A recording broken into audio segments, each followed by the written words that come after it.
Encontramos aquí con el exconsejero de Estado, Amado Gutiérrez Velázquez, y ahora pues en esta cuestión del cumpleaños del Valle del Cauca, él tiene unas vivencias, porque él ha vivido toda esta historia que muchos de los jóvenes no conocen y que nos gustaría que en esta mañana sea el propio doctor Amado que nos cuente. Buenos días, doctor Amado. Buenos días. Tú. Bueno, pues ya que usted está interesado en conocer cómo se movilizaban los bayunos a comienzos del siglo pasado, pues hacia 1900 y hasta 1923 se movilizaban en barco que salía de Juanchito de Cali hasta Cartago. Y alguna vez ese barco subió por el río La Vieja hasta la calle 10 de Cartago. Era el vapor Sucre. Entonces el recorrido se hacía en barco o a caballo, con la dificultad de que por los lados de Bugalagrande era muy difícil pasar a caballo, porque eso se llamaba el bosque de Murillo, y allí atracaban con mucha frecuencia a los viajeros. Entonces normalmente el que tenía cómo movilizarse se movía en el barco. Más adelante, ya después de los años 30, se empezó a utilizar el hidroavión, que salía de la Fresneda en Cartago, sobre el río Cauca, y acuatizaba en Juanchito. Y también había un vuelo de hidroavión de Juanchito a Buenaventura.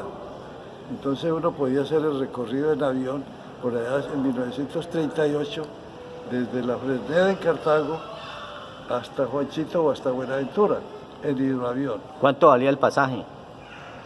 Bueno, en esa época, el hidroavión yo no sé realmente el precio, ¿no? Yo estaba muy niño cuando eso. Luego de los hidroaviones ya hicieron el aeropuerto de Santana en Cartago, ya lo abrieron el aeropuerto y ya se volaba en DC-3 de Cartago al aeropuerto de Cali, que es donde está hoy por hoy Cabaza. Ese era el aeropuerto, el Calipuerto que llamaban, que fue hasta 1960, cuando ya se construyó el aeropuerto Alfonso Bonilla Aragón. Entonces se volaba en un DC-3 de Cartago a Tuluá, al aeropuerto Farfán, o de Cartago directamente a Calipuerto. Ese aeropuerto funcionó hasta hace unos 40 años. Bueno, pero ahí en 1957 entran los carros y de Cartago, no, de Buga a Cartago, ¿cuánto demoraba? 3 horas. 3 horas el viaje de Buga a Cartago o algo más, porque la carretera era destapada, con una circunstancia, y es que cada 10 años el río Cauca se salía de su cauce. Eso era una cosa que ya estaba casi regularizada. Cada 10 años había la inundación y el Cauca llegaba hasta la carretera y la cubría. Entonces el departamento quedaba casi totalmente incomunicado, no se podía viajar. Pero al lado de eso teníamos el ferrocarril que llegó a Cali hacia 1917 y que llegó a Cartago en 1924.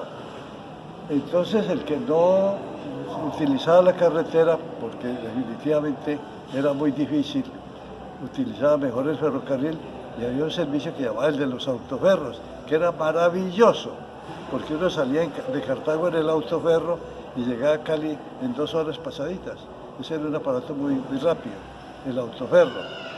Eso lo tuvimos más o menos hasta el año 76, 77, cuando los ferrocarriles se acabaron, toda vez de que ya la carretera empezó a ser pavimentada y surgió lo que llamaba Trasocampo, una flota de buses que viajaban de Cali hasta Cartago y Pereira, la Trasocampo, que es lo que llama hoy Expreso Trejos.